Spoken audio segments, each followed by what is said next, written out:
Welcome to another episode of Let's Speak On It. Me, Mr. Chaos, my honorable guest host, Uncle Doug. We in there, bit. Yeah. What's going on today, brother? Ain't nothing. Another day. Before we get started, though, before we really get into everything, have you seen the woman over in Pakistan? I ain't seen Bro, you gotta check it out. Matter of fact, I'm gonna put it up in a minute. We're gonna put it up in a minute, but let me give you a little rundown of what's happening. Now, you got this woman from New York over in Pakistan. She pretty much demanding these people to fix the road. She say she need like 20 grand every week. They gonna have to give her 100 grand. Like Sound like she trying to be the new governor I don't of know Pakistan. what she doing, but to me, when you look at it, you're gonna be like, something ain't right with her.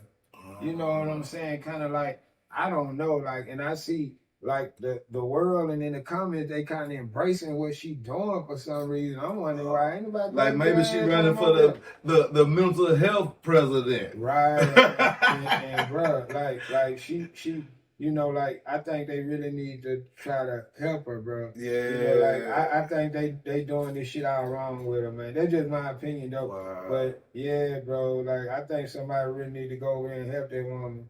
Well, let's let the people see the clip and see what they think about it. Okay. And we'll be right back. All right. Check this out, y'all. I don't live here, I'm chilling. You chilling here? Why are you not taking your flight? It's none of your business. Now go home. I'm asking for 100K or more. I need 20K by this week, okay, in my pockets. The situation involving an American woman, Onija Andrew Robinson, who overstayed her visa in Pakistan, has grabbed headlines and sparked discussions both locally and across social media platforms. Robinson, 33, travelled to Karachi in October 2024 to marry 19-year-old Nidal Ahmed Memon, whom she met online. However, after her tourist visa expired, she found herself unable to proceed with her plans due to disapproval from Memon's family.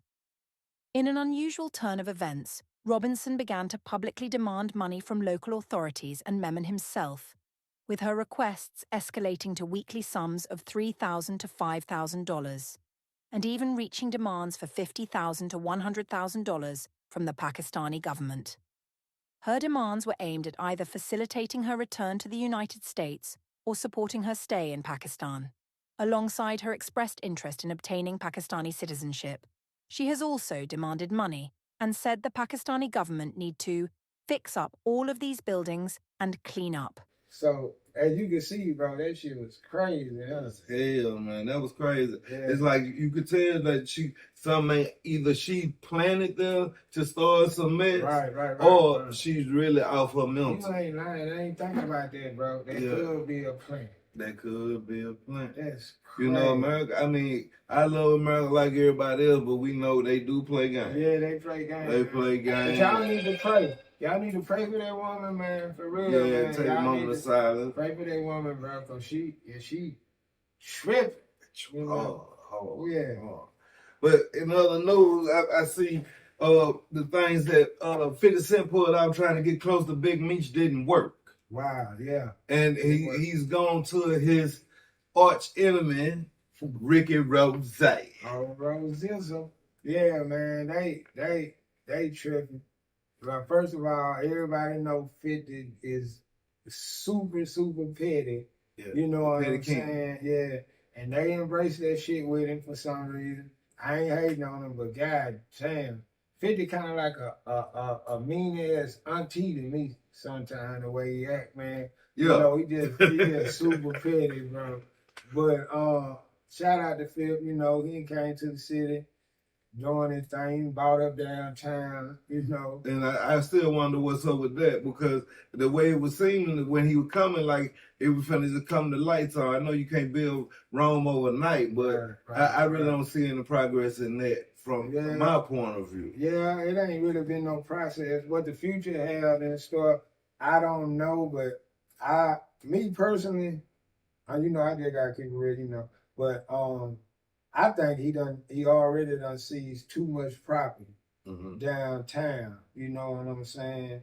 But you know who knows? Maybe he will do something beneficial for the city, and people will reap the benefits of it. So I ain't gonna just say, oh, it was a bad thing, but I feel like it's enough people in the city with enough money that we could have been doing things like this ourselves in the city if we just came together. Cause power in numbers, right? So but at the same time, they not trying to come together with him, so you knew they weren't trying to come together with each other. Exactly. You know, and that's the thing, you know. But that's why I can't not fit it, because he saw opportunity and seized on it. Like any, cause this chess out here, I understand that. Exactly. That's why I can't knock him, but I just hate that the city couldn't have been more hands-on involved as far as the financial part of the whole thing. I wish the city would have put a little more money into the city to do the things that he don't.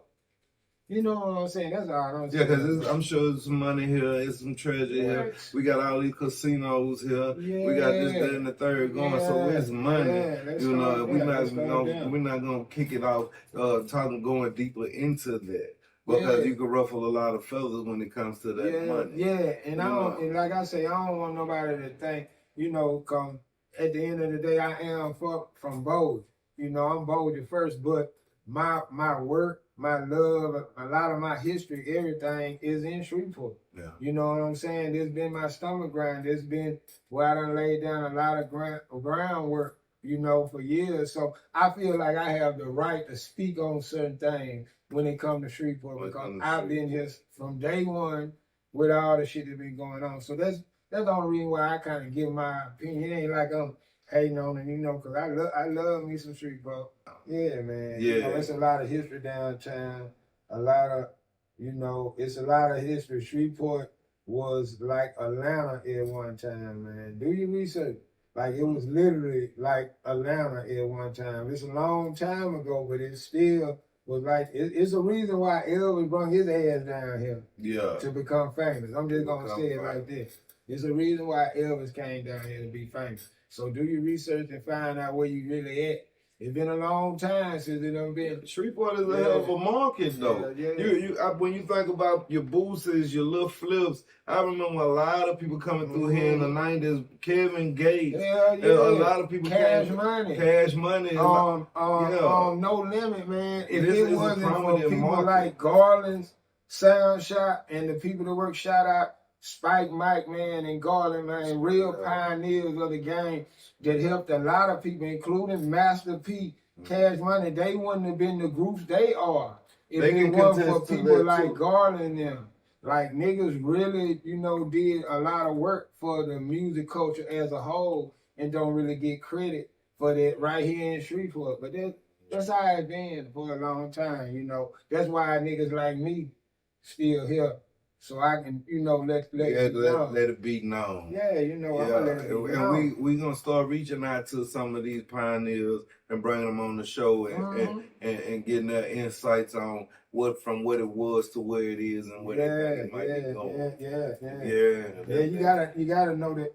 You gotta know where you've been so you won't repeat that shit. Yeah. But on something else though, like, let me ask you this: what you feel about like the local music scene and, you know, everything that's going on and what you feel like that's missing for it to just really spark? Cause there's so much talent here, man. And like, it seems like it's like we like literally the last ones to kind of get that little whoop, you know. So to be actually considered all-American city, you know, whatever the case may you know, be. I feel like they supposed to be talking about this motherfucker like Compton or something, you know. Yeah. So like, what you think it is that is missing? What you think stopping that? Well, from what I seen, Uncle Dub, it's more like this, man. Everybody has a component that can go into a national situation. Mm-hmm. You know, you have your producers. You have your artists, you have your promoters, you have your graphic designers, you have all these different people who want to be chiefs. Okay. That makes sense. Okay. Everybody want to be a chief. Nobody wants to be an Indian. Nobody wants to get a role and play it. They want to play 5 roles in one setting, and you can't do that. And then, as far as that, you got this one hating on this one on the slick. You got that one hating on that one on the slick. You got people wishing that they never go anywhere. You got people who have a chance to mention you, won't even mention you. So it's a lot of. Yeah, ain't no unity. Ain't no unity. This is one of the biggest buckets in America because I know 5, 6 people off the top of my head that I know could have been gone and sustained a music career. Not just go out there and make a hit and then bounce around trying to figure his way back into the game, but actually sustain the music thing like a Snoop Dogg or a 50 Cent. You know, we got them type of talents here. Yeah, that's real, bro. So, a lot of it, bro. And these youngsters, bro, they so fucking talented, bro. It's crazy, bro. And I just wish they could, you know what I'm saying? I wish they could just really get it together because one thing I done seen, I've been in the game a long time, the music shit, and like from the East Coast, Atlanta, you know what I'm saying? Like them niggas, they come together when it is about that bag. Even bro. Dallas, yeah, right up the street. Dallas starting to show more unity. Yeah, you know, like so that's why they bubbling now because them niggas putting their differences aside, nigga, and getting to this bag. Like Houston did. Yeah, remember the Houston move? That's the only thing man. And you know, when blood started getting spilled and niggas started dying, it turned into a whole nother situation. I understand that. You know, nigga done been there. But it's still possible. Yeah, because 10 years from now, the same nigga you trying to hunt down and kill, I promise you, you'll be passing by him in the grocery store with your grandkids and if you're still here. That's just how life works. I ain't never seen no nigga try to kill each other in their 70s and 80s. They still trying to kill each other. Sooner or later, it's gonna, you know what I'm saying? So all I'm saying is just be wise what you're doing and know that the power in numbers, bro. And until we just come together like we should. It's not like a nigga saying something just to do it for. No, we should be together. Because it's gonna be a beautiful thing. Shreveport versus everybody. Yeah, when Shreveport Bossier versus everybody. Yeah, man, you know, and because we winning. We win. We gonna win, bro. We definitely gonna win. Cause I'm talking about some super promoters here, it's some super talent here. But everybody has their picks and chooses, and like I say, everybody wanna be a chief. It ain't about just like Big Meech, fam. Big Meech was the chief. But everybody around him looked at like a chief too. Right. It wasn't just him being a chief. There a bunch of people faking like they chief. They all position. They all played their position. Yeah, and your position gonna have a light on you. You're gonna have your position gonna put a light on you. Let your light shine. You know what I'm saying? Don't worry about how bright mine. Your light shining too. Your light you can't look in mine. Too. I can't look in yours.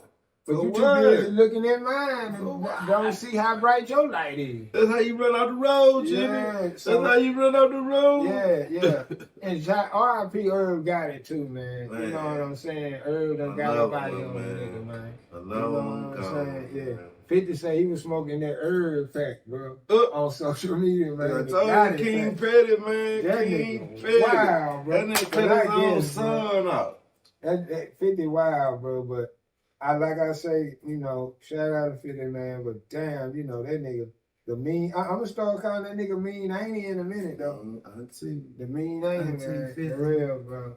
Yeah. We still, it's all love, though. That's one thing we gotta get back to. We gotta really get back to keeping it real with each other to a point where it is real. It moves your soul. Instead of all these easy yeses. All these going along and getting along. And that's why we steady merging to the left instead of keeping it straight. But so many people are so sensitive and so emotional. I know we was raised by our mamas. I was raised by my mama. But at the same time, I don't allow myself to be emotional like that. I have to use my thoughts first. So if I give you some creative criticism, take it as creative criticism. Don't think I'm hating. I think I'm better than you. I'm trying to give you something that'll make you go along and get along and be better as you go along. Right. You know, Right. The whole goal is to evolve. Yeah. You know, and that's the problem with us in Shreveport, Bossier, to me. Right. Now, I'm sure you know your reasons why Shreveport ain't where it should be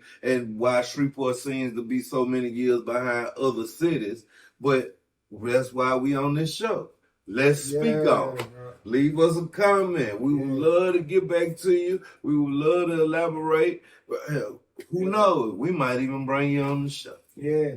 And you right, bro, too. Let me say it real quick before we leave. You right about what you were saying about people need to stop taking shit so personal.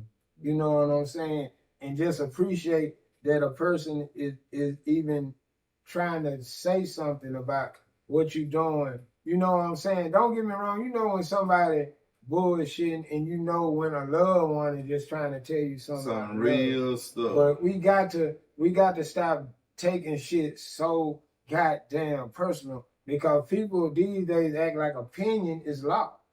Yeah. And like, you know, like if somebody give you their opinion, a motherfucker act like they done passed it in Congress. But guess what? It's the law now. Guess what that is? Them same people that don't want to take accountability. Yeah. And it make you wonder, is it true?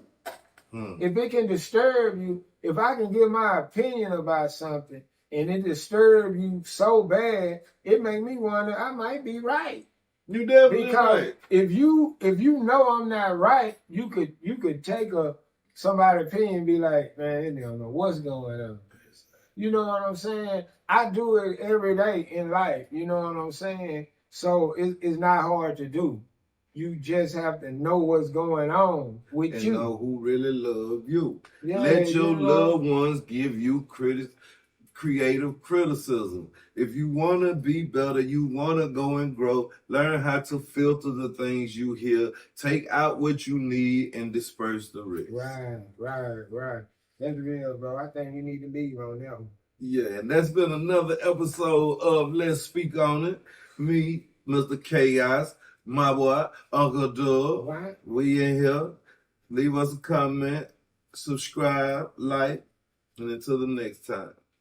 All right. Y'all be safe, man.